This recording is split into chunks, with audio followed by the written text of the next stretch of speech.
Bom dia, igreja, paz de Cristo. Vamos ler Salmos 137, do versículo 1 ao 16.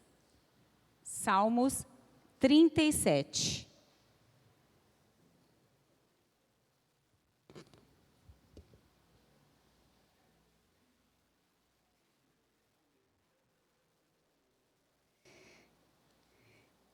Estamos começando mais um mês, né? Mês de maio, hoje é dia do trabalho. Mas hoje é o dia do nosso descanso, né? Dia de descansar no Senhor. Salmos 37, de 1 a 16. Não te indignes por causa dos malfeitores, nem tenha inveja dos que praticam a iniquidade. Pois eles, dentro em breve, definharão como a relva e murcharão como a erva verde.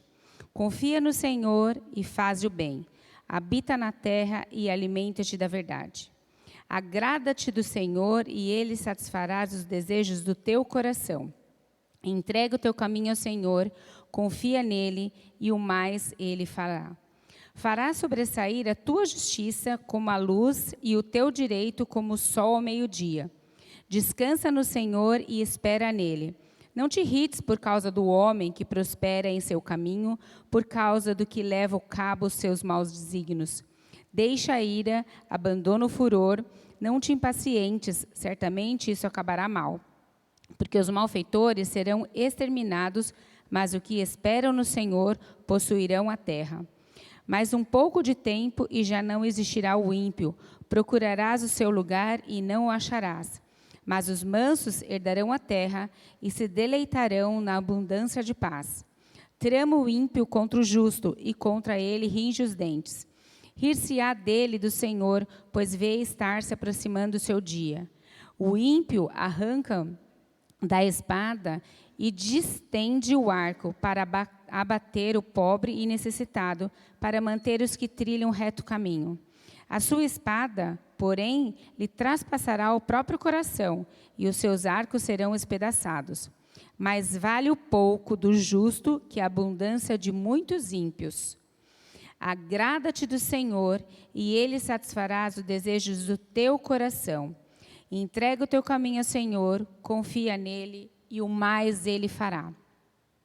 Porque Ele sabe de todas as nossas necessidades. Ele conhece o nosso coração. Vamos orar? Senhor, muito obrigado por essa semana. Obrigada, Senhor, por mais um mês findado. E venha, Senhor, nos abençoar, ó Pai, nesse mês de maio. Senhor, hoje que é o dia do trabalho, nos dê discernimento, Senhor, nos dê paciência, Senhor, nos dê sabedoria ao nosso trabalho. E aos que não têm, Senhor, abre portas, Senhor, janelas, ó Pai. O Senhor conhece todas as necessidades, ó Pai, de cada um aqui. É em nome de Jesus, Senhor, que oramos, com perdão dos nossos pecados. Amém. Vamos ao louvor? Bom dia, irmãos. Vamos colocar em pé agora. Vamos louvar ao Senhor. Cantar louvores ao nome do Senhor.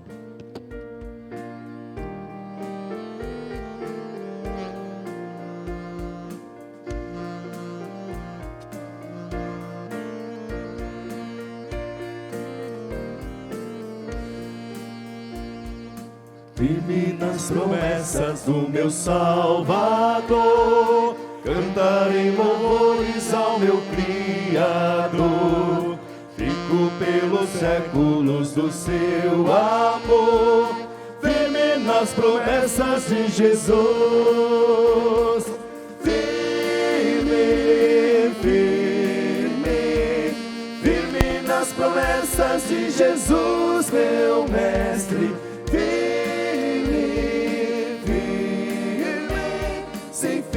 Nas promessas de Jesus, firme nas promessas hei de trabalhar, tendo o verbo eterno sempre a me amparar. Mesmo em tempestade vou sem vacilar, firme nas promessas de Jesus.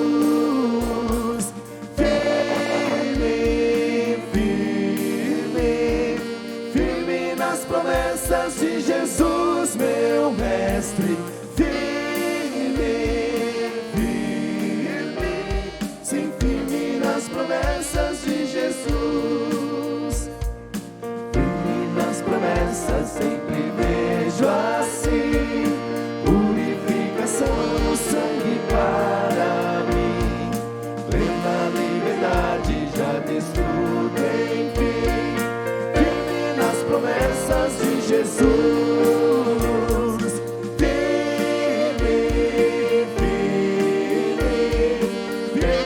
nas promessas de Jesus, meu mestre.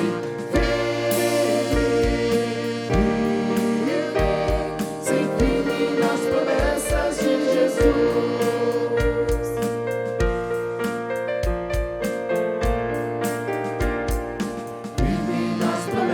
Do Senhor Jesus, em amor ligado sempre à sua cruz, cada dia mais me alegro em sua luz, firme nas promessas de Jesus,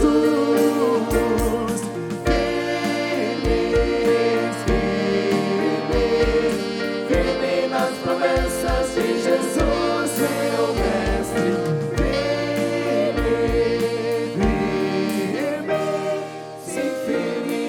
Promessas de Jesus. Amém. Louvamos ao nome do Senhor. Em espírito e verdade. Deus aceita o verdadeiro louvor que sai do nosso coração. Louvado seja o Senhor. Em espírito. Em verdade, te adoramos, Senhor. Te adoramos. Louvamos o teu nome nesta manhã, Senhor.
Te adoramos.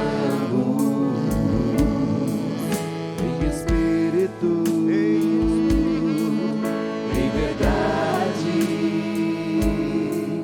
te adoramos. Te adoramos.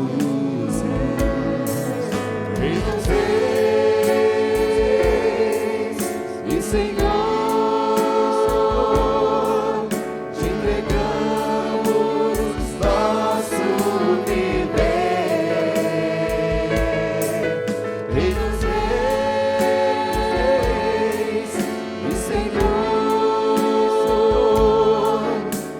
Entregamos nosso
flui o amor.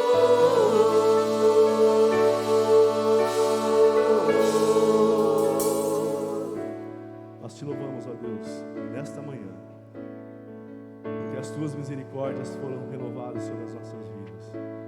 Nós te louvamos, ó Deus, pelo teu cuidado nesta noite, pelo seu cuidado diariamente com as nossas vidas, pela proteção, ó Deus, pelo amor do Senhor que tem nos cercado a cada instante, nos livrando, Senhor, de todo mal e de todo perigo. Nós te louvamos, ó Deus, nesta manhã, porque vamos ouvir a tua palavra e que ela, Deus, seja gravada, Senhor, nos nossos corações e nas nossas mentes. Possamos, ó Deus, nesta manhã, sair, ó Deus, dessa escola dominical, cheios, ó Deus, da tua graça e do teu Espírito Santo. Que o Senhor fale conosco, ó Deus. Em nome de Jesus é que nós oramos. Amém. A igreja pode se sentar. Bom dia, meus irmãos. A graça e a paz do Senhor seja sobre a vida de cada um de vocês. Estamos aí em pleno feriado aqui na igreja. Ó, já imaginou, Cris, você vir no feriado na igreja? Quando o feriado cai no domingo, né, dá certo. Muito bem. Obrigado, pessoal. Muito bem. Hoje nós não temos transmissão. Eu vou pedir para o Beto só escrever no grupo lá, Beto, por favor, para o pessoal, que não haverá transmissão à noite também. O pessoal já saber que hoje não tem jeito de acompanhar de longe.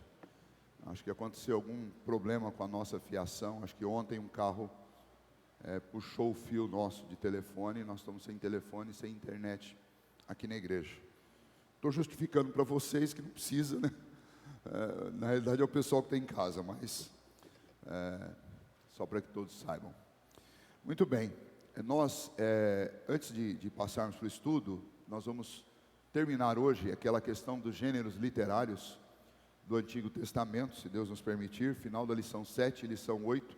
Vou dar uma enxugada, vocês têm a revista em mãos, depois vocês podem aprofundar um pouquinho mais esse estudo, para a gente poder avançar um pouquinho.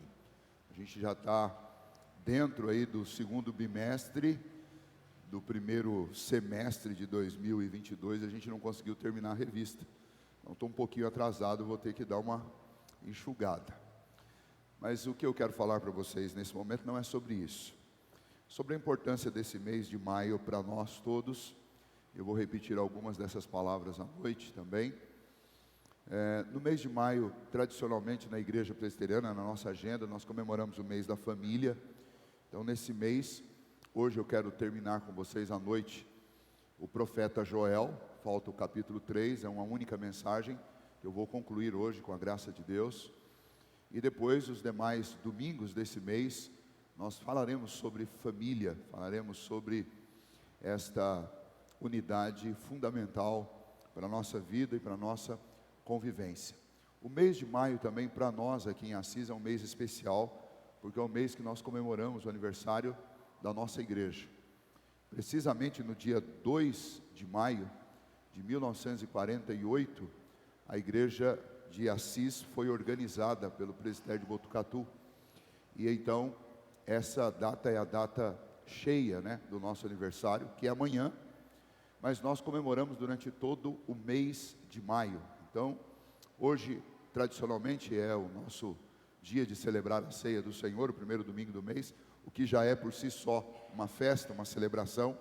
E nos demais domingos nós estaremos sempre trazendo algo sobre essa história, uma mensagem sobre família e também fazendo alusão da nossa gratidão a Deus pela nossa igreja.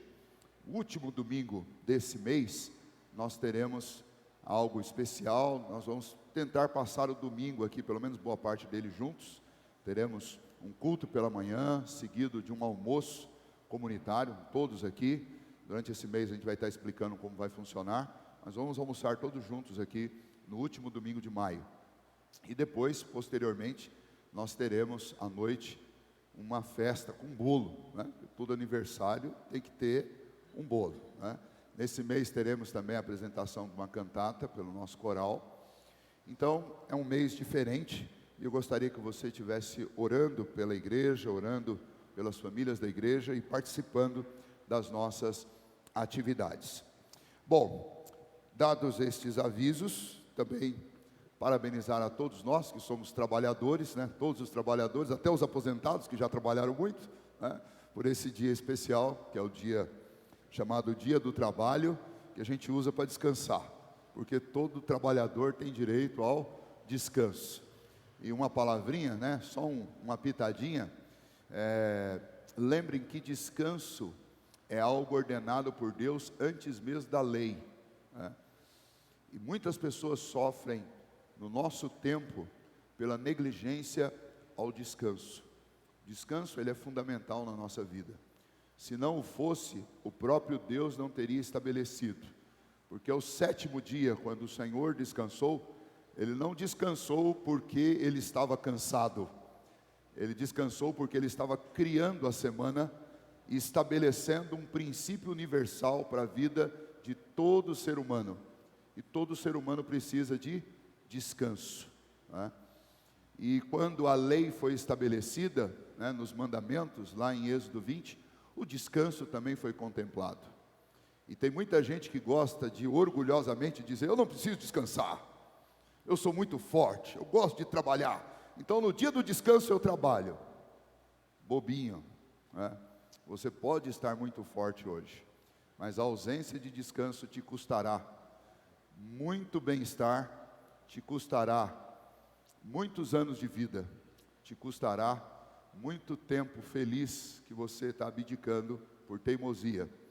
Um detalhe: no início do século XIX, alguns alemãos arianos, né, daquela turma lá que vocês conhecem, eles acharam que eles eram tão fortes e tão bons que eles decidiram inventar um calendário diferente, uma agenda diferente, onde a noite ia ser reduzida e eles iam dormir menos, né? Somente 3 horas a cada 24, e iriam trabalhar 7 dias por semana, e fizeram um laboratório e tentaram fazer isso durante um período de 6 meses, para ver se eles confirmavam que a Bíblia estava errada e que a tradição de se descansar pelo menos um dia na semana estava equivocada. Bom, o resultado é que 100 pessoas que fizeram esse laboratório, 6 meses depois, estavam todas doentes, estavam todas com problemas neurológicos e problemas fisiológicos, problemas biológicos, por causa da ausência de sono e da ausência de um descanso conveniente, um descanso apropriado para as suas vidas. Então não abdique do descanso. No dia do trabalho é importante lembrar que o trabalho é uma bênção, ele foi instituído antes da queda do homem, bem como também antes da queda do homem foi instituído o descanso. Portanto, o homem sem pecado, no seu estado original, lá no Éden, ele tinha trabalho e ele tinha descanso. Se o homem, no estado original, com todas as suas perfeições, antes do pecado, lá no Éden, precisava de trabalho, precisava de descanso, quem dirá nós, afetados por tudo que o pecado causou na nossa história? Precisamos de trabalho e precisamos de descanso. Então essa palavra que eu queria deixar para vocês nesse dia do trabalho, para que a gente não negligencie nem uma coisa e nem outra. O pessoal fala de aposentadoria e volta e meia eu ouço alguém: pastor, não vejo a hora de aposentar para não fazer mais nada. Bom, 2 informações equivocadas, né? Primeiro, a de achar que aposentado não faz nada. Normalmente a gente procura os aposentados para dar trabalho, porque a gente imagina que eles têm um tempo maior livre. Então, se você ainda não aposentou e acha que vai aposentar e não vai fazer nada, você está enganado. Vai surgir tanta coisa para você fazer quando você ficar aposentado, que você vai descobrir que você vai continuar trabalhando. Segunda informação equivocada: não almeje parar de trabalhar. Almeje mudar de ares. Almeje trocar de atividade. Não parar de trabalhar. Porque existe uma lógica apodítica. A gente vai falar um pouquinho sobre isso hoje. Não sei se você já ouviu essa expressão, apodítica, mas apodítica é uma lógica inescapável. É uma regra tão absoluta que não tem como você fugir dela. Um exemplo: Todos os dias nós temos um período de claridade, de sol, e um período de noite. Não tem como fugir disso. Se isso deixar de acontecer no mundo, o mundo deixa de ser mundo, né? Essa é uma lógica apodítica. Depois de um dia vem uma noite. Eu vou te dar uma lógica apodítica também. Quem para, morre. Nós não podemos parar de trabalhar. O corpo do ser humano foi feito para estar em movimento e para descansos periódicos. Se você para de movimentar o seu corpo, ele adoece. Pode conversar com qualquer profissional da saúde que tem aqui ou fora daqui. Se uma pessoa aposenta e para, ela morre. Então, mesmo aposentado que fica ali no seu cantinho, na sua casa, tem que ter lá uma hortinha, tem que ter lá alguma atividade, alguma coisa para não parar. Então, não sonhe em parar. Sonhe em poder aposentar para fazer outras coisas que você sempre quis fazer e não pôde por causa da sua profissão. Ok. Antes que eu esgote todo o tempo da manhã falando disso, vamos encerrar por aqui. Quero te convidar para nós orarmos mais uma vez. E daí nós vamos então para a nossa aula da escola dominical. Eu vou pedir logo depois da oração, Beto, que você coloque aquela imagem que eu te pedi da Bíblia lá na tela para nós. Bondoso Deus, nós te agradecemos, ó Pai, nesta manhã, mais uma vez, pelo trabalho que o Senhor deu a cada um de nós. Obrigado, ó Pai, porque é com Ele que nós buscamos o nosso sustento e é com a bênção do Senhor que recebemos esse sustento. É com a bênção do Senhor também que nós nos despertamos todas as manhãs com saúde e podemos nos dirigir às nossas atividades, ao nosso trabalho. Nós te agradecemos por esta bênção. Rogamos ao Senhor que nos ajude, ó Pai, a sermos cada vez mais dedicados e excelentes naquilo que o Senhor nos deu, dons, daquilo que o Senhor nos dotou para realizar. Que haja no nosso coração, ó Deus, o compromisso de fazer o melhor sempre. Que também haja no nosso coração, ó Deus, a responsabilidade, o reconhecimento de que o nosso corpo tem limites e que nós precisamos do descanso. Não nos deixe negligenciar essa parte importante da nossa vida, que é tanto para, ó Deus, revigorarmos, recuperarmos as nossas forças, quanto também, ó Deus, para dedicarmos tempo a outras tarefas tão nobres e importantes na nossa vida, como o relacionamento nosso com o Senhor e o relacionamento nosso com os nossos familiares e amigos. Que, ó Deus, a gente tenha cuidado, prudência e dedicação e, ó Deus, organização nessa relação de trabalho, descanso e agenda de tempo útil com as pessoas que são importantes e com o Senhor. Pedimos também, ó Deus, nesta manhã, que o Senhor nos abençoe neste mês para que possamos crescer como famílias, crescer como igreja. E principalmente recebe, ó Deus, nossa gratidão e louvor pelos 74 anos desta igreja que serão completados amanhã. Obrigado pela tua bênção sobre a vida de cada um daqueles que por aqui já passaram, por esta composição da igreja atualmente e pelas gerações que ainda virão até o dia glorioso do Senhor.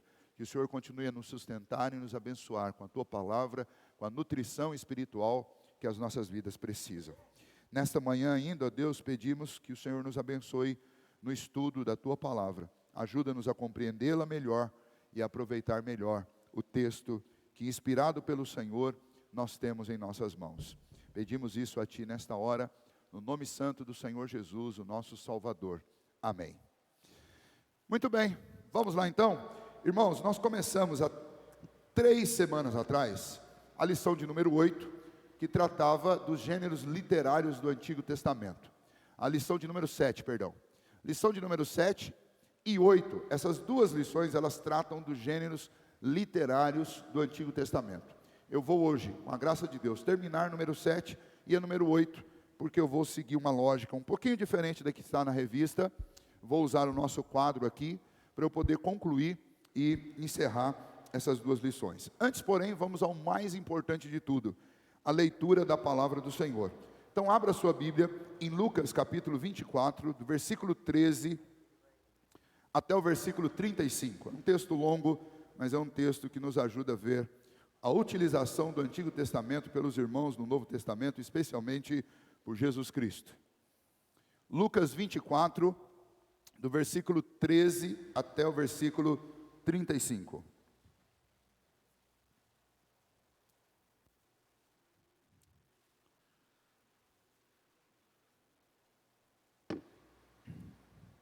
Naquele mesmo dia, 2 deles estavam de caminho para uma aldeia chamada Emaús, distante de Jerusalém, 60 estádios. E iam conversando a respeito de todas as coisas sucedidas. Aconteceu que, enquanto conversavam e discutiam, o próprio Jesus se aproximou e ia com eles. Os seus olhos, porém, estavam como que impedidos de o reconhecer. Então lhes perguntou Jesus: que é isso que vos preocupa? E de que ides tratando à medida que caminhais? E eles pararam entristecidos. Um, porém, chamado Cleopas, respondeu dizendo: és o único, porventura, que, tendo estado em Jerusalém, ignoras as ocorrências desses últimos dias? Ele lhes perguntou: quais?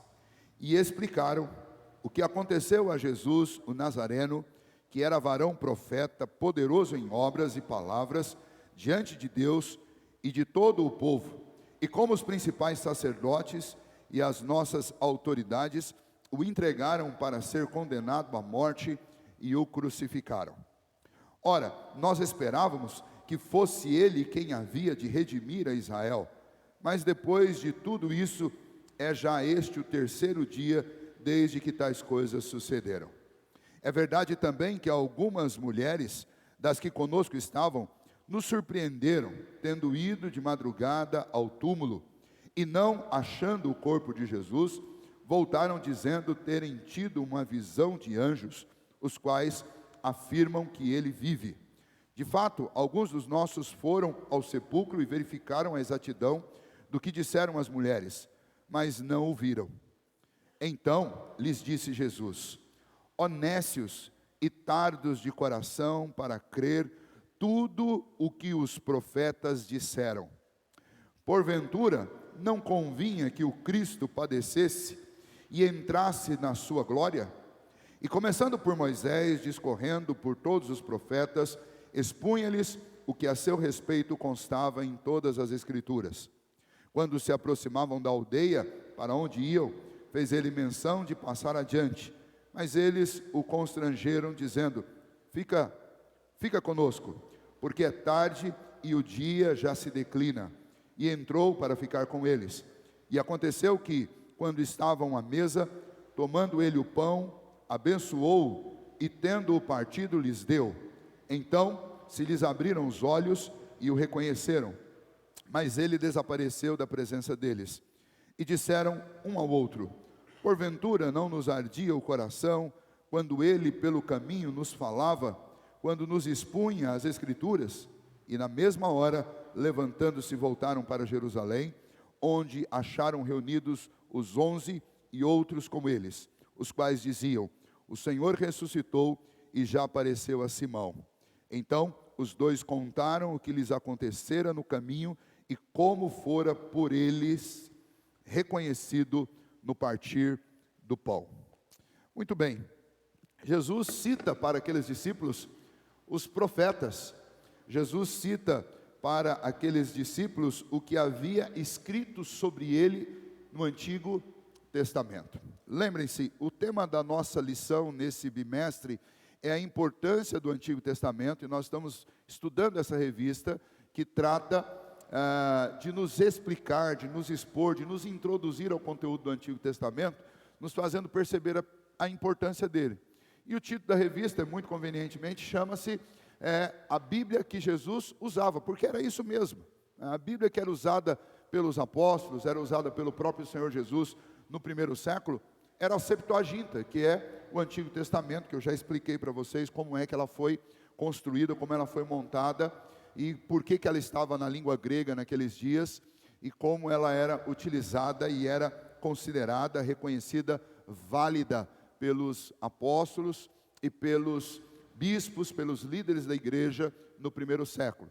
Esta Bíblia, este Antigo Testamento, como nós temos hoje, com 39 livros, exatamente desse jeito, já era assim lá no primeiro século, nos dias do Senhor Jesus. E aí nós estudamos já por vários ângulos o Antigo Testamento, de forma geral, introdutória, e nesta última lição, que é a lição 7, nós paramos um pouco para analisar os estilos literários do Antigo Testamento, e nós consideramos sobre a importância desses estilos e de entender o que você está lendo, para que você não procure regras onde elas não existem, mas para que você aproveite as regras aonde elas estão e entenda a importância e o poder, a força delas no texto bíblico, tá?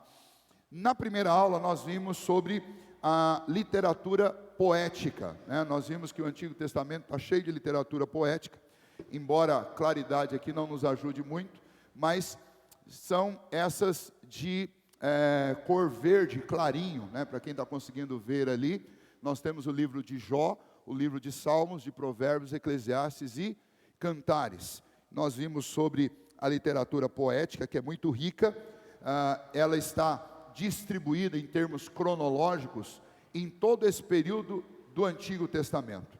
Lembra que a Bíblia não está organizada de forma cronológica, os livros estão separados na Bíblia por estilos literários e não por ordem cronológica.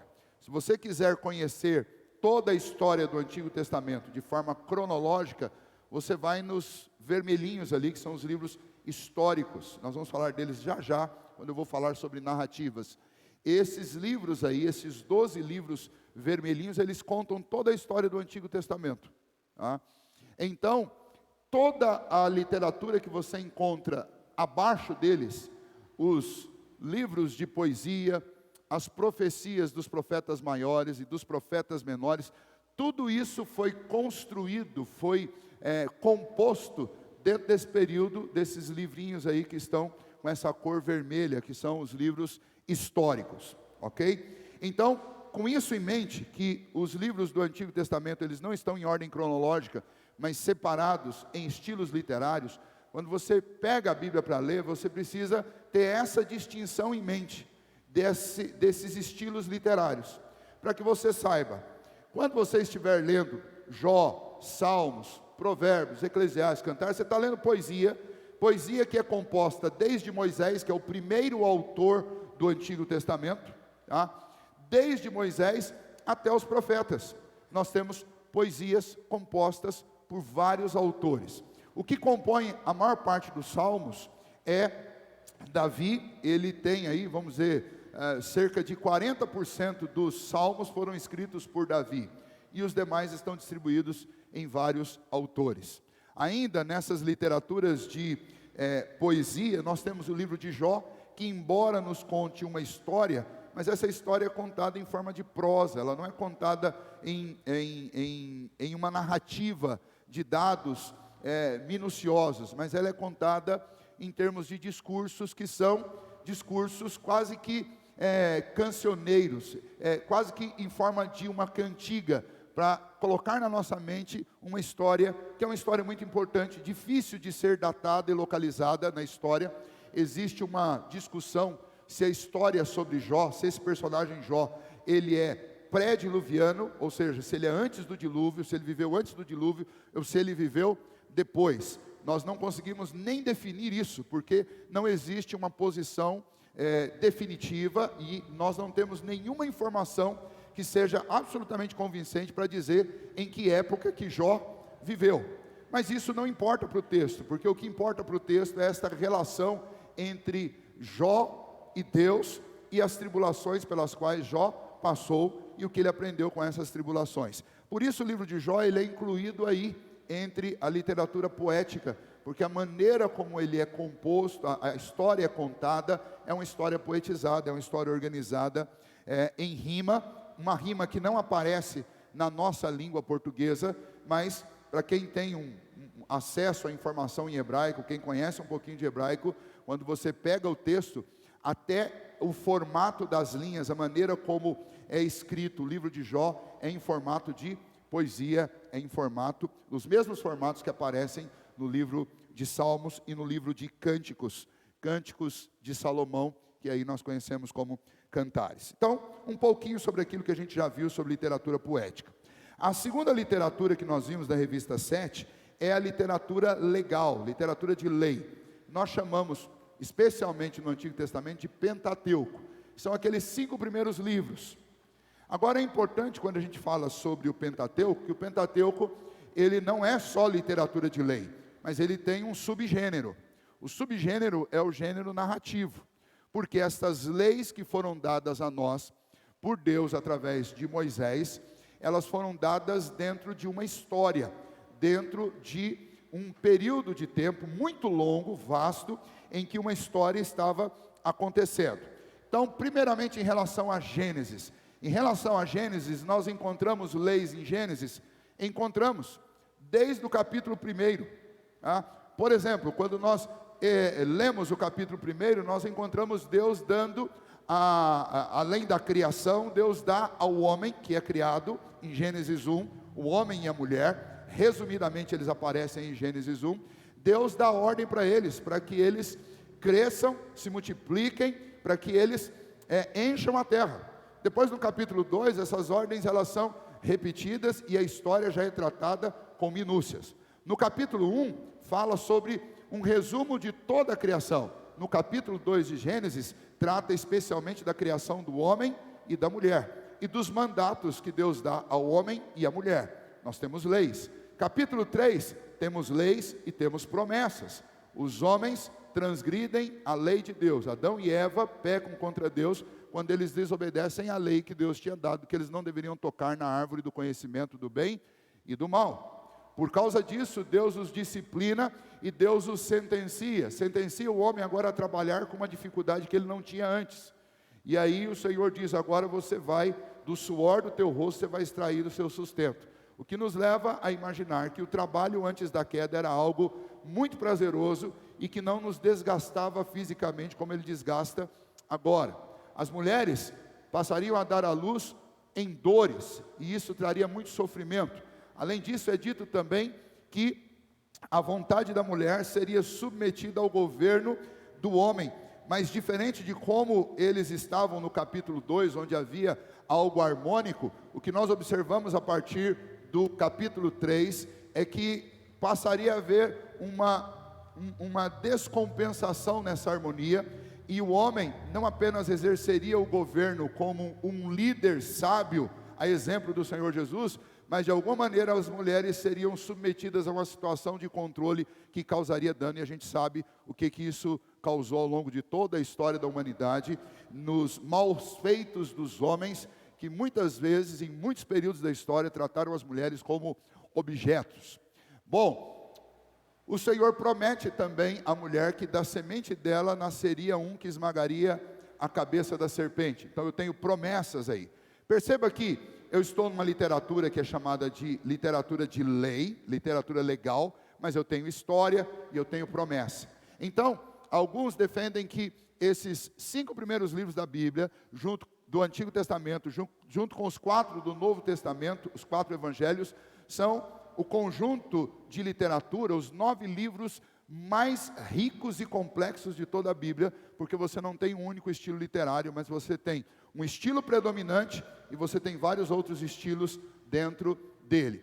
Depois nós temos Êxodo, Levítico, Números e Deuteronômios, e aí sim, esses livros, eles, voltando um pouquinho, Gênesis é escrito por Moisés na mesma época em que ele escreve Êxodo, Levítico, Números e Deuteronômios. Que período é esse? O período do exílio, pós-exílio, quando Moisés sai com o povo do Egito. Naquela caminhada que nós sabemos que durou 40 anos até a Terra Prometida, é nesse período que o Pentateuco é composto. Tá? Isso é uma informação importante, porque as pessoas perguntam assim, pastor, quem escreveu Gênesis estava lá vendo o que estava acontecendo e foi registrando? É claro que não. Gênesis é uma revelação de Deus dada a Moisés. Por que eu não preciso duvidar do que está escrito em Gênesis sobre Adão e Eva, sobre Noé, sobre Jacó, sobre Abraão, sobre todos esses personagens?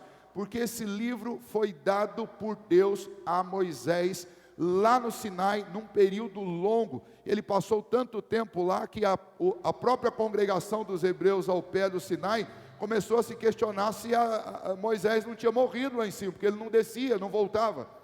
E enquanto ele estava lá, Deus estava revelando estas coisas para Moisés. É fato que já existia uma tradição oral sobre a origem de tudo. É claro que já existia. Tá? Tanto que existia, porque quando nós lemos o próprio livro de Gênesis, os personagens do livro de Gênesis fazem menção ao que havia acontecido antes deles. Então, quando Moisés faz esse registro e coloca na boca dos personagens de Gênesis menção sobre o que tinha acontecido antes deles, significa que estes personagens e o próprio Moisés tinham algum tipo de informação que fora transmitido por oralidade a respeito da origem. Mas a confirmação dada por Deus lá no Monte Sinai, que resulta na escrita de Gênesis, é uma confirmação, é uma inspiração dada diretamente por Deus. Lembra de 2 Timóteo capítulo 3, versículos 15, 16 e 17. Paulo diz: toda a escritura é inspirada por Deus. Ou seja, a história que você tem em Gênesis, sobre a origem da vida, sobre o início dos nossos pais, da nossa vida, é confiável? É absolutamente confiável, porque essa história foi inspirada por Deus, ela foi dada pelo Senhor. Então Moisés escreve essa história, e junto com essa história, nós temos leis que são anteriores aos próprios mandamentos. Então são leis que nós chamamos de leis universais, são leis que não passam, são leis atemporais. Um exemplo disso, quando nós temos instituído o dízimo, nós temos escrito antes do próprio texto de Êxodo, de leis. Aliás, no texto de leis você não tem uma ordem explícita sobre o dízimo, porque assim como o trabalho, assim como o descanso, assim como o casamento, assim como as primícias, isso tudo já era convencionado e era aceito, acatado pelas pessoas antes das próprias leis escritas por Moisés, dos 10 mandamentos, do decálogo, como leis atemporais. Você não discute essas leis. Nós vivemos no universo de Deus, criado por Deus, e o próprio Deus instituiu desde o princípio que deveríamos oferecer o melhor das nossas vidas para Ele, e é uma questão absolutamente lógica, porque somos dele. A dificuldade para os homens em relação a estas leis, elas surgem quando nós não identificamos Deus como o Senhor do que somos e de tudo que existe. Se Ele não é Senhor do que somos e de tudo que existe, que direito Ele teria sobre nós e o que nós produzimos? Ok? Então, entenda bem, o problema não está em Gênesis e o problema não está na lei, o problema está naquilo que eu acredito sobre essas coisas. O livro de Gênesis é inspirado por Deus, e o que eu encontro lá são os princípios universais e a origem da nossa história e das nossas relações. Agora, a partir de Êxodo, nós temos códigos dados por Deus através de Moisés. Nós chamamos de literatura legal. Dentro desses 5 primeiros livros são o Pentateuco. Nós encontramos um código moral, que nós chamamos de 10 mandamentos ou decálogo. Essas leis desses mandamentos é o que nós chamamos de leis apodíticas. Ninguém discute a respeito da aplicabilidade dela de forma universal, sobre todas as pessoas. Então, quando a Bíblia diz que nós devemos adorar somente a Deus e só a Ele dar culto, isso independe de em que caso você esteja vivendo, em que mundo você esteja vivendo, em que época você esteja vivendo, se você é homem ou se você é mulher, se você é criança ou se você é idoso. Esse mandamento, ele é absoluto, ele é aquilo que é chamado na nossa cultura, e eu não gosto da expressão, é chamado de dogma. É uma coisa que não precisa de explicação, ela é um absoluto que ninguém discute. Você não precisa chamar de dogma, porque isso acaba associando com outras coisas que foram muito ruins ao longo da história da humanidade. Então eu não gosto de chamar de dogma. Nós temos tão somente a palavra de Deus. É uma lei simples da palavra de Deus, estabelecida pelo próprio Deus, registrada por Moisés, e é uma lei inescapável. Não tem época em que eu não tenha que obedecer essa lei. No Antigo Testamento e no Novo Testamento nós temos o mesmo mandamento dado de formas diferentes. No Antigo Testamento, Deus disse através de Moisés: adorarás somente a Deus. No Novo Testamento, através do próprio Filho de Deus, Jesus Cristo, Jesus diz: ama a Deus sobre todas as coisas. Ou seja, se você ama a Deus a mais do que todas as coisas, você não vai dar culto a nenhuma outra coisa em detrimento de dar culto a Deus. Muito bem. O código do pacto, que é apresentado para nós ainda no livro de Êxodo, a partir depois do capítulo 20 mesmo, a partir do verso 22, que fala a respeito da aliança de Deus conosco e de como Deus promete a um povo injusto, a homens pecadores, uma salvação mediante a ação do próprio Deus, de pagar o sacrifício, de pagar a nossa dívida. Nós temos as leis deuteronômicas, que aparecem lá em Deuteronômios, que são repetições das leis de Êxodo, capítulo 20, né? É uma repetição, é uma forma de Moisés relembrar o povo daquilo que era mais importante lá nos dias que antecediam a entrada na terra prometida. Nós temos os códigos de santidade, que são as leis dadas aos sacerdotes, aos levitas, estão no livro de Levítico.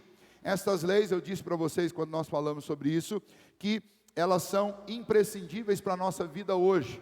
O código, ele não se aplica como ele se aplicava à família dos levitas, à família dos sacerdotes, mas os princípios por trás do código, eles se aplicam a nós, porque nós fomos feitos família de Deus, fomos feitos sacerdócio real, somos representantes, embaixadores do reino de Deus aqui. O que Deus exigia dos seus representantes no Antigo Testamento não é diferente do que Deus exige de nós: santidade, uma vida separada para Deus, uma vida que consiste numa constante oferta de si mesmo a Deus. Isso não mudou.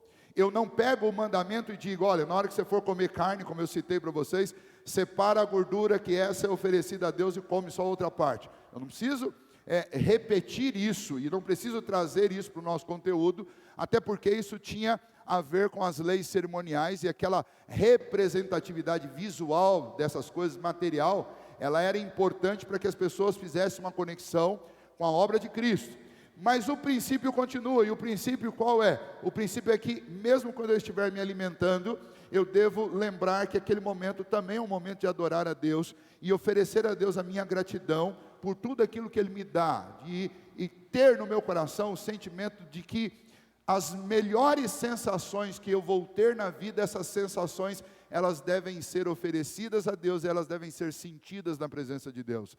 Seja o prazer por um alimento, seja o prazer por uma vitória no campo profissional, ou na realização de um desafio esportivo, seja o prazer do próprio sexo, isso tudo tem que ser feito diante da face de Deus, com gratidão por Ele ser o autor e o capacitador de todos esses prazeres na nossa vida. Essa é a ideia do código de santidade. Viver separado para Deus não significa se isolar, se ilhar do mundo, mas significa viver no mundo na constante consciência de que eu estou perante a face de Deus.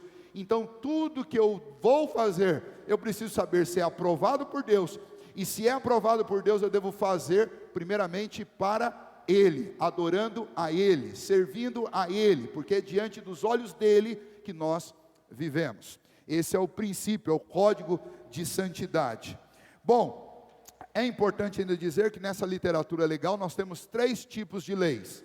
As leis, como eu acabei de citar aqui, que são as leis civis, nós chamamos de leis morais, que estão lá nos 10 mandamentos, e depois repetido lá em Deuteronômio, né? Essas leis, elas passaram, elas foram abolidas? Não, elas têm continuidade sobre a nossa vida. As leis civis dadas por Deus, através de Moisés, para o povo hebreu, têm continuidade?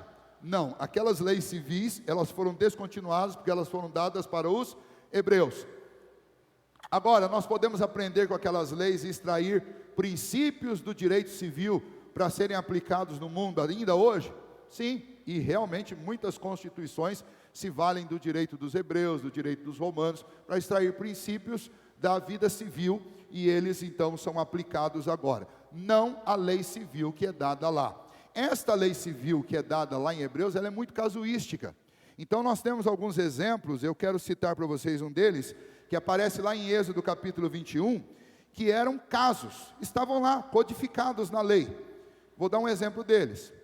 Moisés escreveu: se 2 homens brigarem, ferindo um ao outro com pedra ou com punho, e o ferido não morrer, mas cair de cama, se ele tornar a levantar-se e andar para fora, apoiando-se ao seu bordão, então será absolvido aquele que o feriu, e somente lhe pagará o tempo que perdeu, o tempo de trabalho, e o fará curar-se totalmente, e arcará com as despesas da cura do sujeito. Isso é lei civil, estava lá.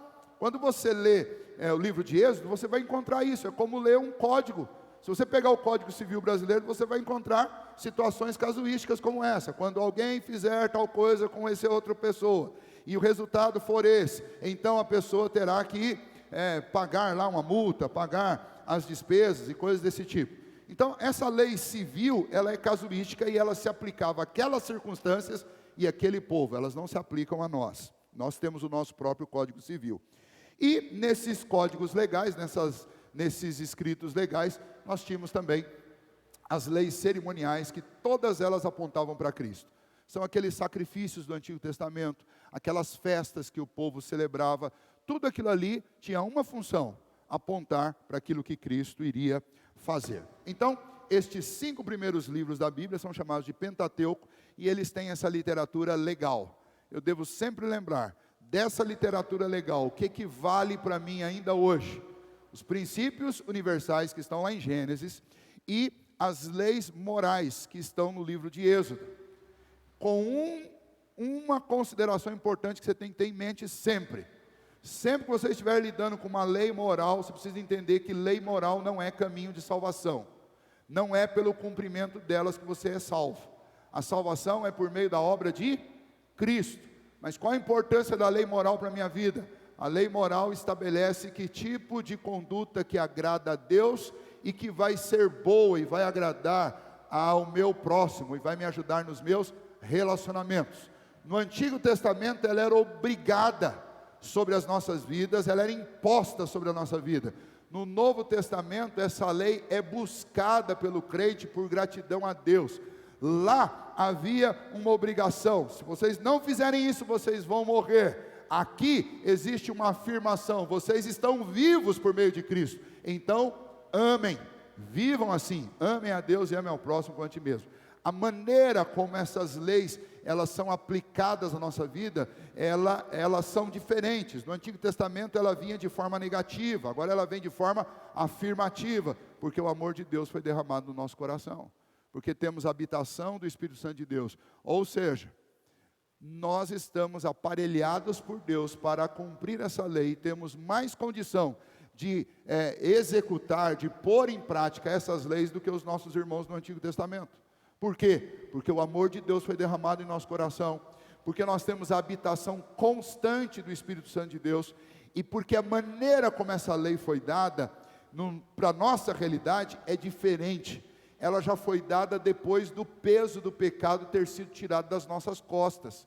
Cristo ofereceu um sacrifício. Eu não estou mais tensionado por querer e por buscar a salvação através de algo que eu faça, mas eu já estou agradecido pelo que Cristo fez. Então agora eu sou impulsionado a cumprir a lei em forma de gratidão, de apresentação da minha vida a Deus. Muda tudo. Alan, pode falar. Pastor, sobre essas leis morais, você poderia citar algum exemplo, por exemplo, que ele cita lá algum com relação à alimentação, com relação a alguns princípios, enfim. Bom, vamos lá. Eu tenho citado aqui, e vou repetir de novo, as leis morais no Antigo Testamento, basicamente elas se resumem no mandamento: não cobiçarás. Né? A primeira tábua da lei: não cobiçar aquilo que é de Deus. Então, dê o culto que é de Deus, não faça imagem de escultura de nada que seja semelhante a Deus no céu, na terra, debaixo da terra. Essa semana, inclusive, surgiu uma pergunta lá no departamento infantil: por que no símbolo da igreja presbiteriana, que tinha uma pomba lá no meio da sarça, a pomba foi retirada? Nós retiramos a pomba porque a pomba é um tácito descumprimento do mandamento de não fazer imagem. Se o segundo mandamento diz: não farás imagem de escultura de coisa alguma que há no céu, nem de coisa que há na terra, ou debaixo das águas, debaixo da terra. Ou seja, eu não posso fazer representação visual da Trindade. E se a gente for um pouquinho mais criterioso, e a gente tem que ser, a gente não podia aceitar isso nem em livrinho de criança. Desenho de Jesus, não é para fazer. Primeiro porque todo desenho de Jesus, toda imagem de Jesus que você imaginar é mentira. Qualquer uma delas. Ninguém tem uma foto de Jesus. Ah, pastor, e o santo sundário? Olha, você nem me pergunta isso. O que chamam de santo sundário é um pedaço de tecido que dificilmente é um tecido do primeiro século. Vamos pensar, vamos raciocinar. Você acha que tem um tecido do primeiro século preservado até o século 22? Esqueça. Até porque, lá no primeiro século, ninguém achava que Jesus era o Filho de Deus. Se eles não achavam que Jesus era o Filho de Deus, você acha que eles iam guardar um pedaço de pano de um nazareno que morreu?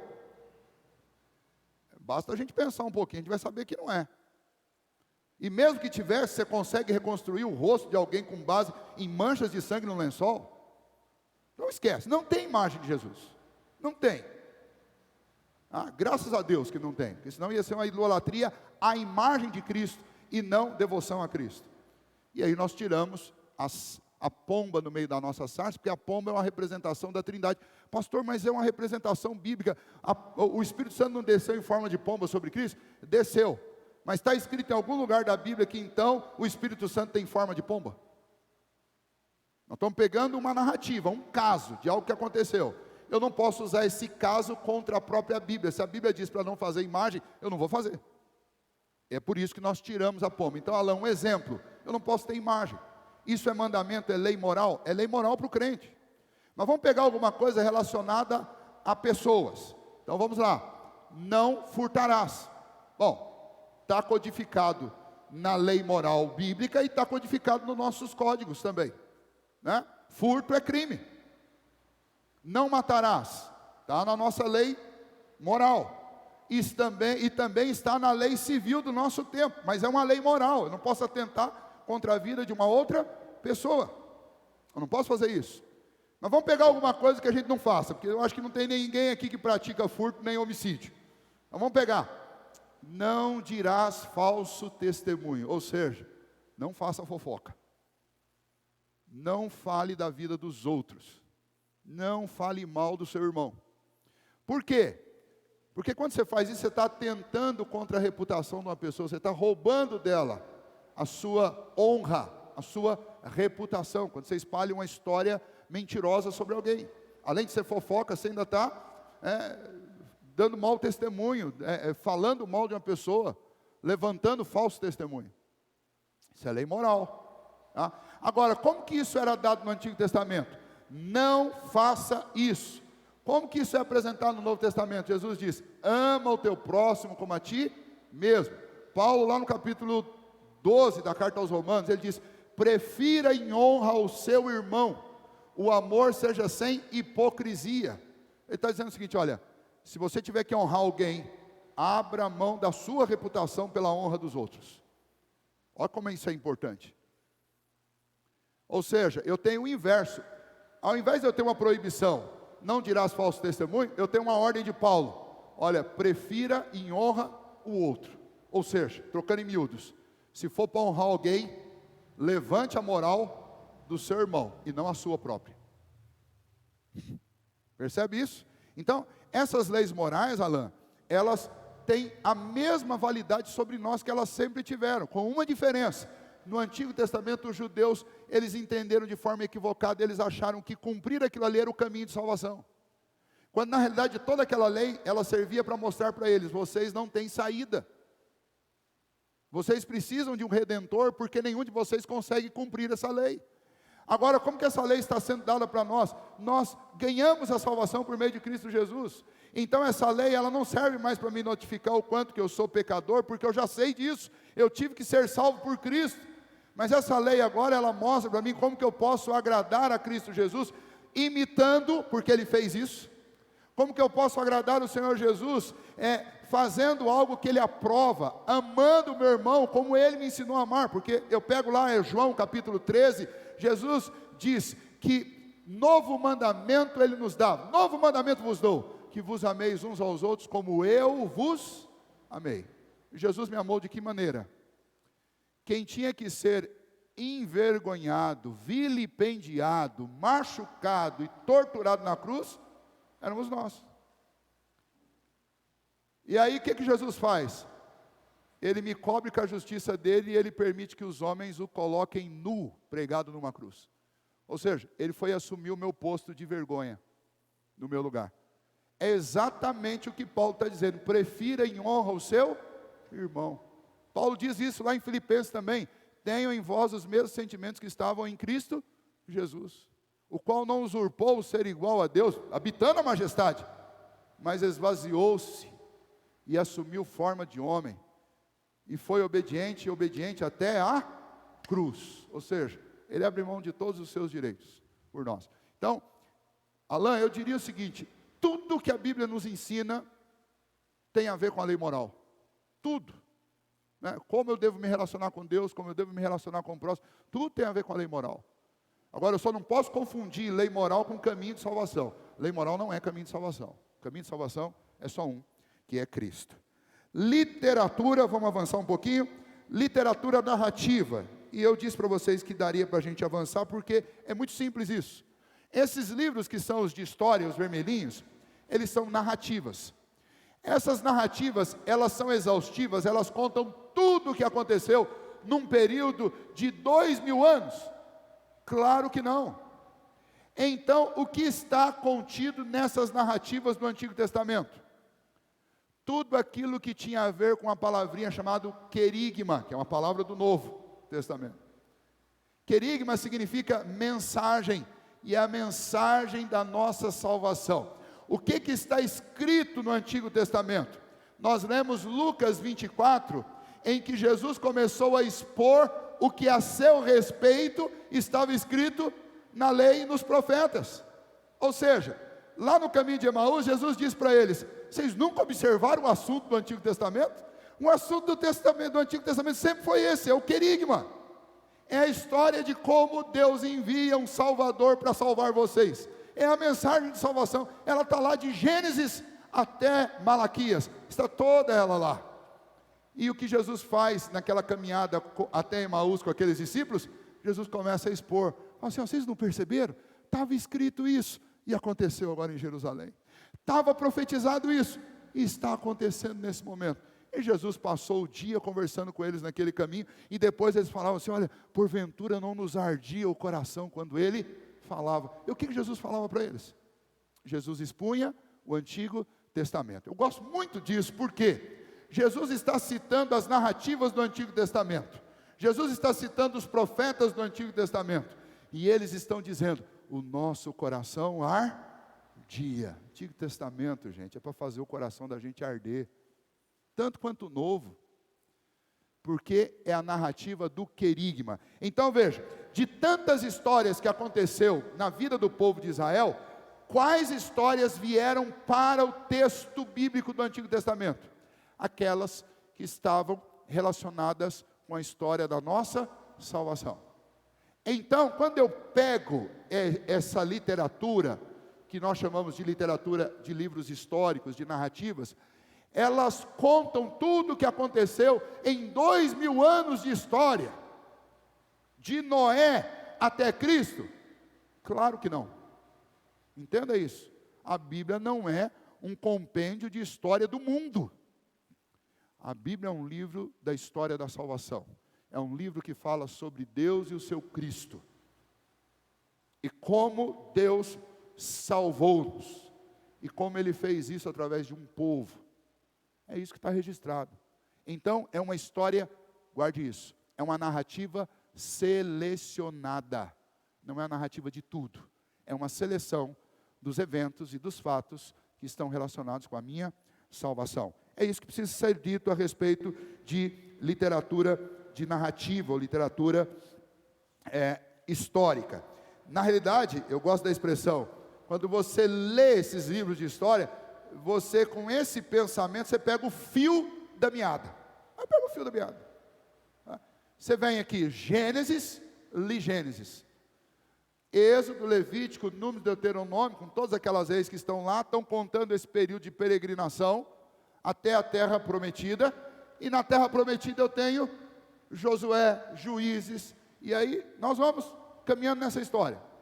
Em termos de história mesmo, para você entender, toda a história do Antigo Testamento termina no livro de Esther, que é o livro que conta um período em que, a partir dali, Deus silencia por um período de 400 anos. E não tem profeta trazendo nenhuma mensagem de Deus para o povo. Agora, todos os demais, e aí a gente entra aí já na lição 8, essas literaturas que estão aí, verde clarinho, aliás, verde escuro e um amarelo aqui embaixo que está aparecendo verde na sua tela aí, toda essa literatura, que é chamada de literatura profética, ela tem uma característica peculiar, e essa característica é a característica de contar a vida do profeta, os eventos da vida dele no meio do povo, como representante de Deus, e as mensagens que Deus enviava para o povo. Aí, algo importante que você precisa saber, quando a gente lê a palavra profeta, qual o primeiro pensamento que vem na cabeça da gente? Vidente. Alguém que fica adivinhando o futuro. Mas o significado e o conteúdo daquilo que um profeta apresenta não é isso. Profeta, ele é um mensageiro de Deus. Ele é um atalaia. Tá? E ele cumpre uma dupla função no meio do povo de Deus. Ele cita, relembra e interpreta a lei de Deus, ou seja, o profeta ele era um intérprete. Aí ele pegava lá o que estava lá em Gênesis, Êxodo, Levítico, Número, Deuteronômio e expunha para o povo. Contava para o povo. Falava para o povo.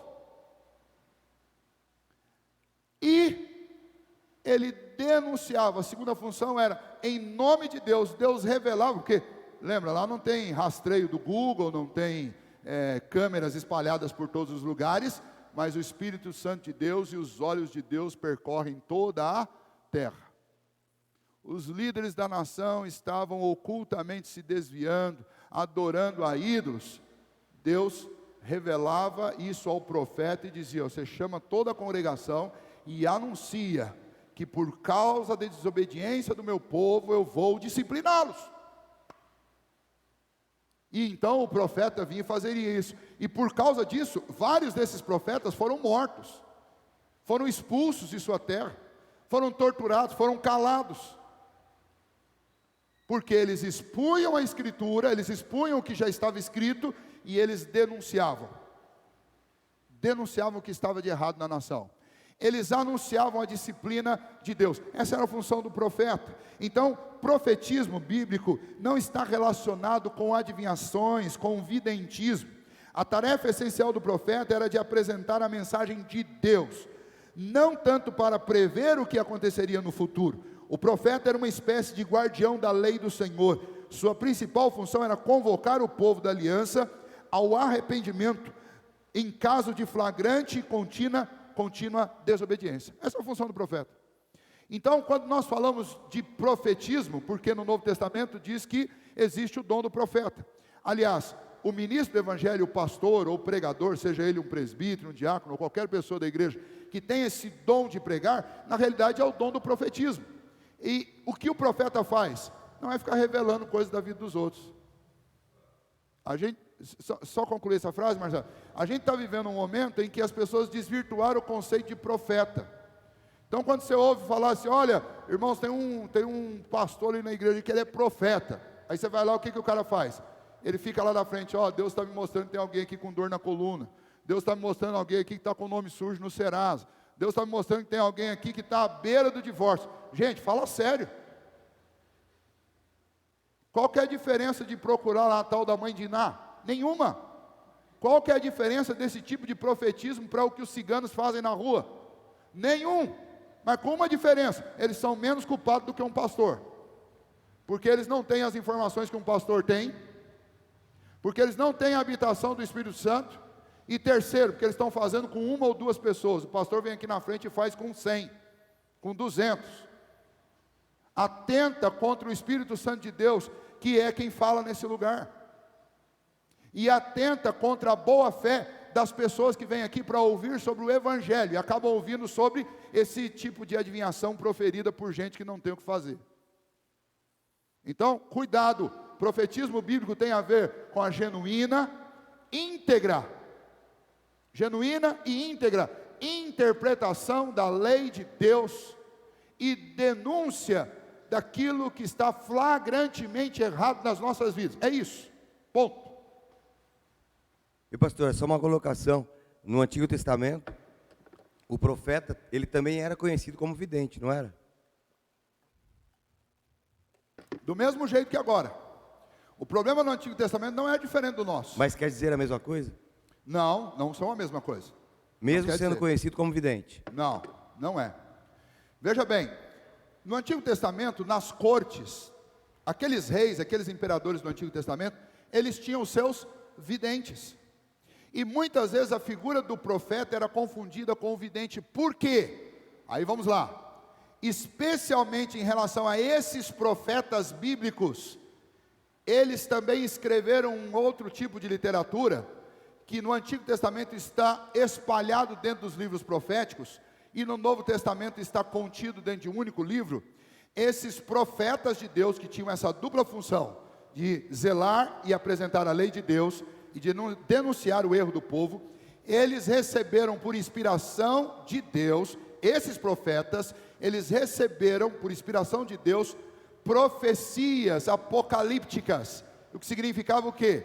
Que eles estavam anunciando da parte de Deus coisas futuras, que é um tipo de literatura do Antigo e do Novo Testamento, que são literaturas apocalípticas, e a Bíblia faz distinção entre literatura apocalíptica e literatura profética. Exemplo para vocês, no Novo Testamento, está bem no cantinho aqui, não dá para ver, tem um azinho, que ele está com uma cor diferente, é literatura apocalíptica. No Antigo Testamento, nós temos a segunda metade do livro de Daniel, literatura apocalíptica. Nós temos alguns capítulos do livro de Isaías, literatura apocalíptica. Esses pedacinhos, eles não são predominantes, por isso que nenhum livro ali é chamado de livro apocalíptico, porque dentro desses livros, como nos demais, existem outras formas literárias. No livro de Daniel, por exemplo, existe essa forma literária apocalíptica.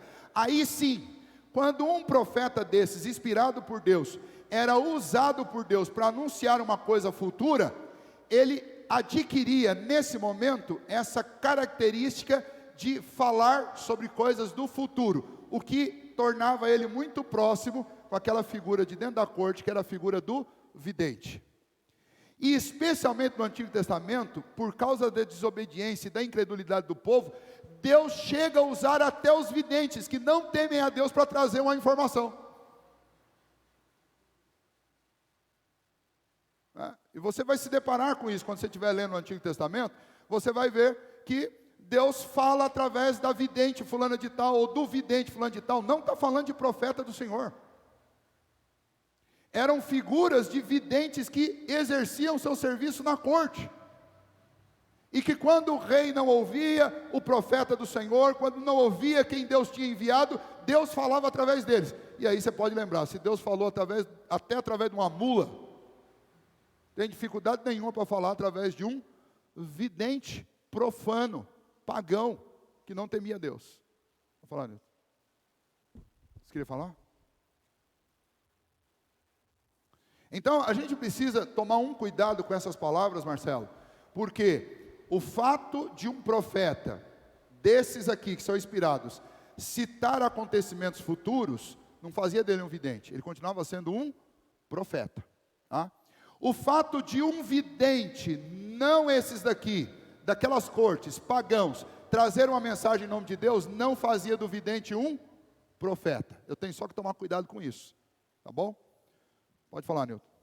No capítulo 45 de Jeremias, Sim.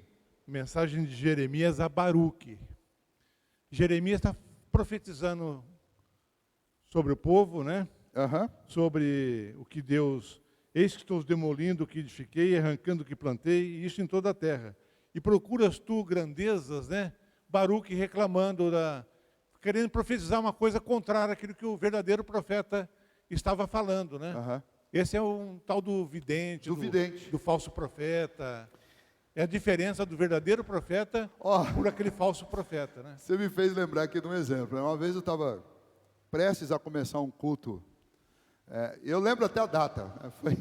Lembra daquela quebra, né, americana das bolsas em 2008? Que respingou em todo mundo para cá, para tudo quanto é canto. Foi terrível, né? E aí, na hora de começar o culto do dia 31, uma pessoa chegou para mim: pastor, profetiza coisas boas para o ano de 2009 para nós. Eu falei: como é que é? Não, traz uma profecia de coisas boas para nós. Eu pensei comigo, eu falei assim: está aí a tentação do vidente, né? Gente, quer ver? Tem na música isso também. Como é que é aquela música lá do Dias Melhores?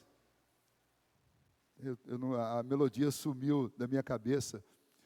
Mas tem uma música nossa que fica falando que dias melhores virão, dias melhores. Só esqueceu de dizer, na glória, na glória. Porque eu profetizar dias melhores aqui nesse tempo, com base em quê? Eu chegar aqui para vocês no dia 31, gente, olha, eu tenho certeza que nós vamos ter um ano maravilhoso. Bom, posso dizer para vocês o seguinte: gente, com Cristo no barco, o pior ano das nossas vidas pode ser o ano mais extraordinário de todos. Pronto, aí sim.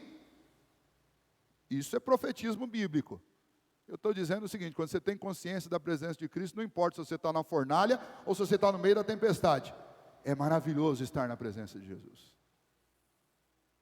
Agora eu dizer para vocês, olha, Deus está me mostrando aqui que nós vamos ter um ano extraordinário, vocês vão prosperar, vocês não vão ficar doentes, com base em quê? Isso é evidentismo, né? Isso não tem diferença do que um cigano, do que uma dessas pessoas que fazem leitura aí de sei lá o quê. A borra do café, né? Lembra da novela? O pessoal olhava a borra do café. Então veja, quando a gente fala de literatura profética na Bíblia, guardem isso. Nós estamos falando sobre alguém que trazia a mensagem da lei de Deus. Nós estamos falando sobre alguém que trazia a mensagem que denunciava o pecado. Mas aí tem alguns subgêneros dentro de profecia. Eu vou citá-los e vou encerrar. Vai ficar aí a leitura de sabedoria para a semana que vem, tá? Subgêneros dentro de profecia, para você guardar. Quem está com a revista aí está na página 40. Nós temos oráculos de salvação. O que são oráculos de salvação? São pedaços das profecias que anunciam a obra de Cristo. Oráculos de salvação. Ou seja, o profeta estava trazendo uma mensagem para o povo, da parte de Deus, sobre como Deus iria salvar o povo. Vamos pegar um exemplo bem simples disso. Isaías, lá a partir do capítulo 40, né? Fala sobre o servo sofredor, fala que ele levará sobre si as nossas maldições, as nossas enfermidades, o castigo que nos traz a paz estava sobre ele. Ou seja, eu tenho profecias que estão interpretando o Antigo Testamento, mas estão também revelando coisas novas sobre Cristo. Isso é o profetismo do oráculo de salvação. É uma mensagem de Deus sobre o Salvador. Nós temos já a informação de que haveria um Salvador? Temos desde Gênesis 3.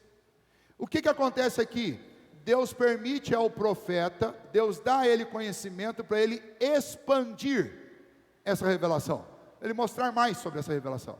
São os oráculos de salvação. Nós temos também parábolas, alegorias e provérbios.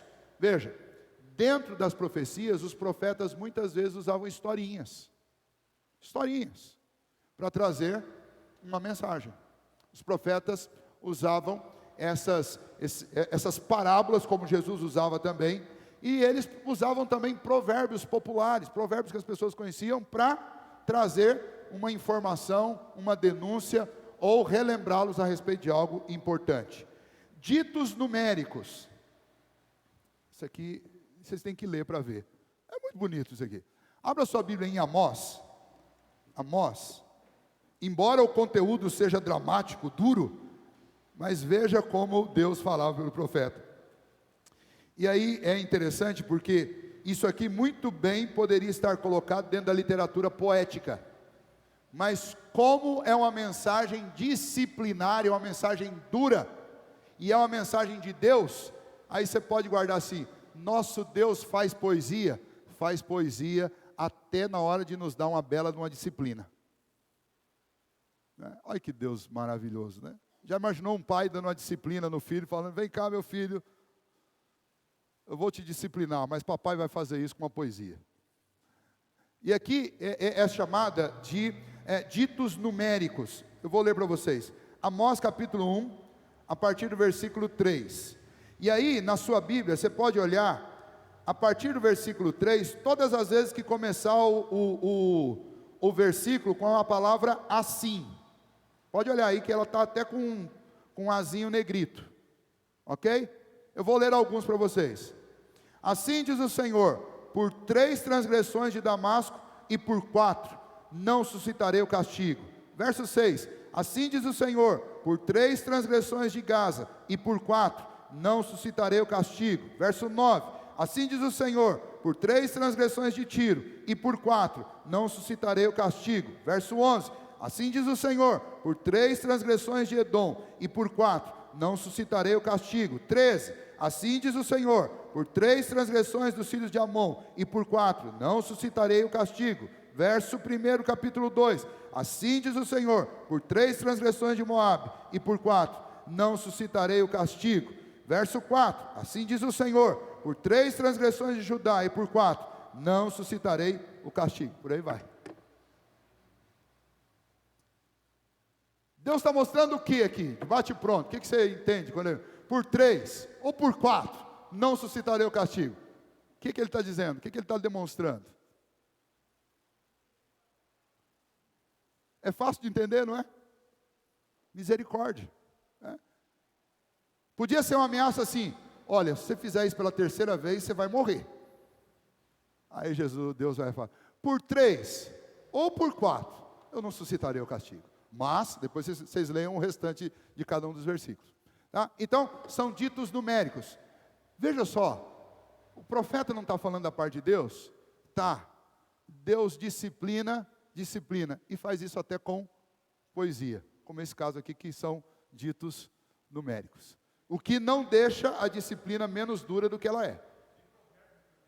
Sim, mas lá nós estamos em literatura que a gente espera isso dentro dela. Você espera isso dentro de literatura de sabedoria e dentro de poesia, mas você não espera isso dentro de profecia.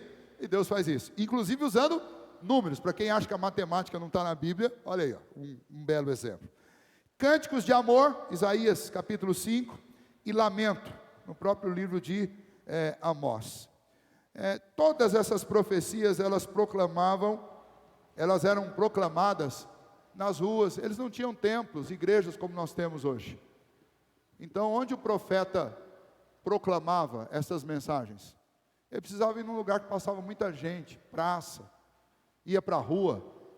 E muitas vezes, como Isaías, eles falavam e ninguém ouvia. Então, gente, a riqueza literária da Bíblia é algo fabuloso. E se vocês tiverem interesse em se aprofundar nisso, eu tenho bons livros sobre literatura do Antigo Testamento. Se vocês quiserem se aprofundar nisso, dá para aprender muito da Bíblia, além do texto, que a gente já tem um conteúdo ali, dá para aprender muito através do estudo dessas formas literárias do Antigo Testamento. Ok?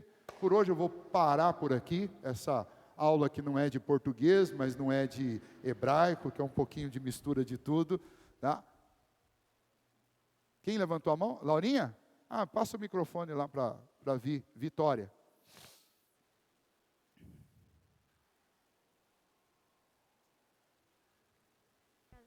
Pastora, rapidinho. Eu só queria saber por que Lamentações não é contado como livro poético, se ele é inteirinho escrito em poesia? Então, por causa disso que eu acabei de citar aqui, dentro da literatura de profecia, lembra sempre que eu citei aqui, quando a gente está em literatura profética, aliás, qualquer uma delas, você não tem um único gênero literário, você tem um gênero literário predominante. Tá? Então, Jeremias, a distinção que é feita é que você tem a profecia de Jeremias e você tem os lamentos de Jeremias. Os lamentos de Jeremias são as poesias, as orações e a tristeza que Jeremias sentiu durante o período de vida dele, durante as próprias profecias. Especialmente no caso de Jeremias, assim como Elias, são profetas que tiveram períodos que a gente chama assim, que são períodos de literatura depressiva. Eles estão tristes, muito tristes, e eles compõem. Só que no caso de Jeremias, até o lamento e a profecia dele dada em forma de poesia, ela é disciplinar, ela é revelacional, no sentido de ampliar a revelação, E, portanto, não faz jus ao conteúdo eu incluir lá no livro na literatura poética. Eu não posso colocar lá, porque o que é predominante em Lamentações é profecia. E essa pergunta sua é uma pergunta muito comum. Aliás, existe um debate muito grande sobre a presença de Jó nas poesias e a ausência de Lamentações no meio delas. Isso é um debate interminável. É igual a torcida do Corinthians e do Palmeiras. Tem a turma que torce para ir para lá e tem a turma que torce para ir para cá. Mas se convencionou nos últimos, 400 anos de estudo disso, que Lamentações continue dentro de profecia. Embora é perfeito isso, Vitória. Você lê até a composição. Até na língua portuguesa, eles fazem questão de recuar a linha para deixar claro que está montado em forma de prosa, tá? Em forma de poesia, em forma de cântico, em forma de oração. O que nos leva a pensar, deveria ir para lá. Mas o formato, ele é menos importante do que o conteúdo, e o conteúdo é profético. É disciplinar, é profético, é de chamar a arrependimento, é de chamar o povo, olha, vamos trazer à memória aquilo que nos dá esperança. É a tristeza dele, no meio da tristeza dele, ele está dizendo coisas que são importantes para o povo. Tá?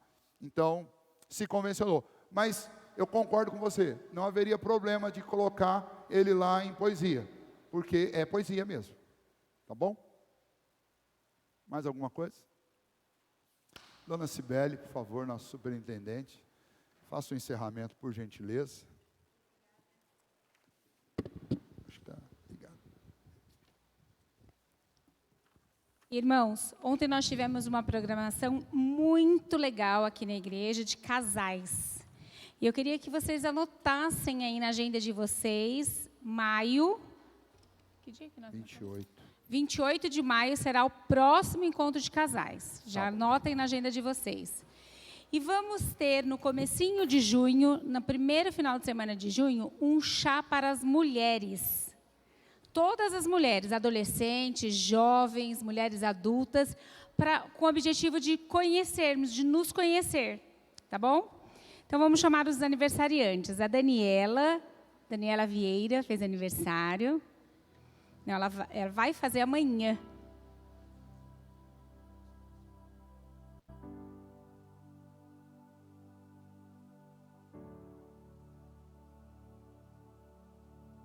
Nós temos a Shirley, que é visitante, pela primeira vez, né, Shirley, de manhã? Seja bem-vinda, deixa eu abençoar. Pode ficar. Nós temos uma família que veio de São Paulo, né? Gabriele. Você pode vir aqui na frente, Gabriele, por favor?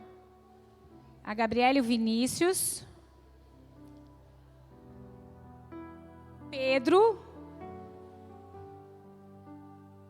O Jerry, que é o esposo. São os filhos, né? E a Bruna, são os três filhos.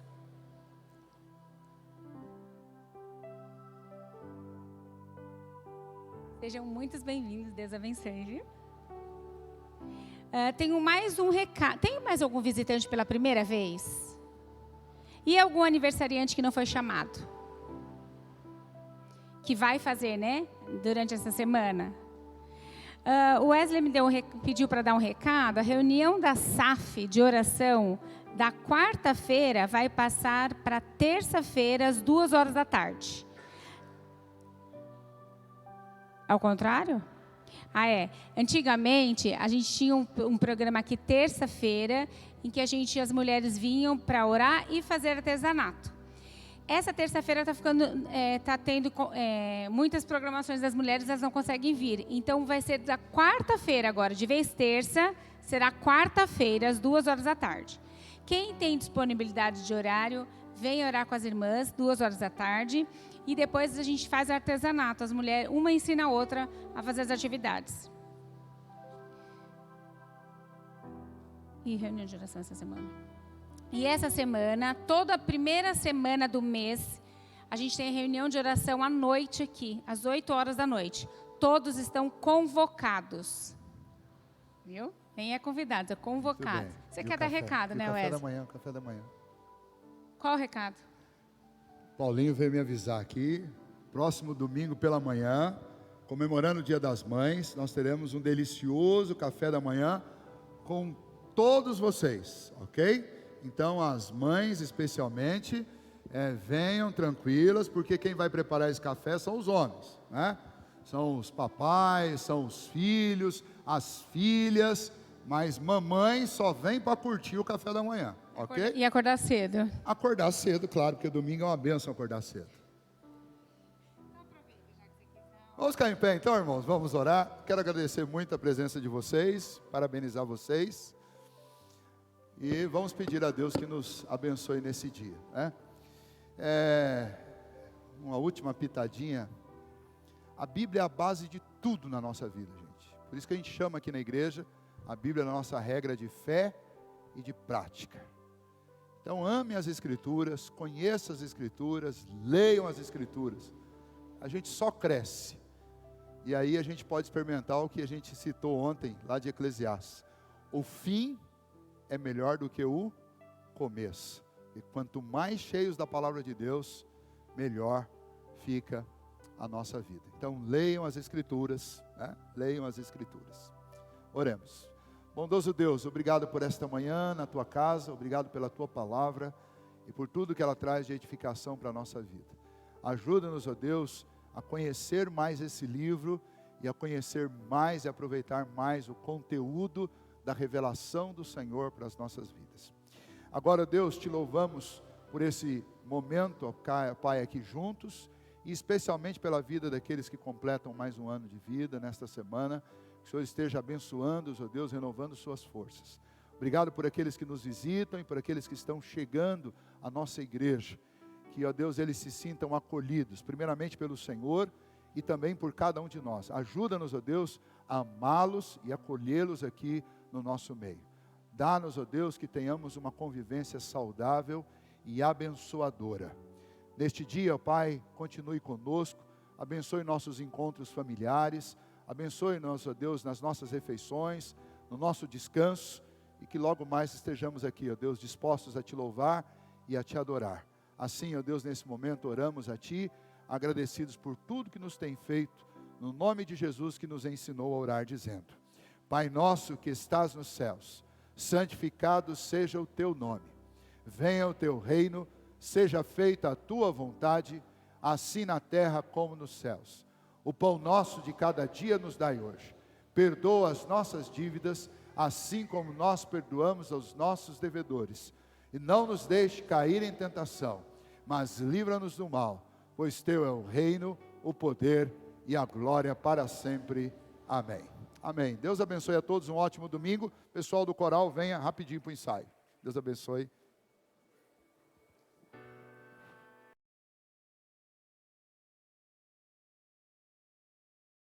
Nós vamos servir para vocês.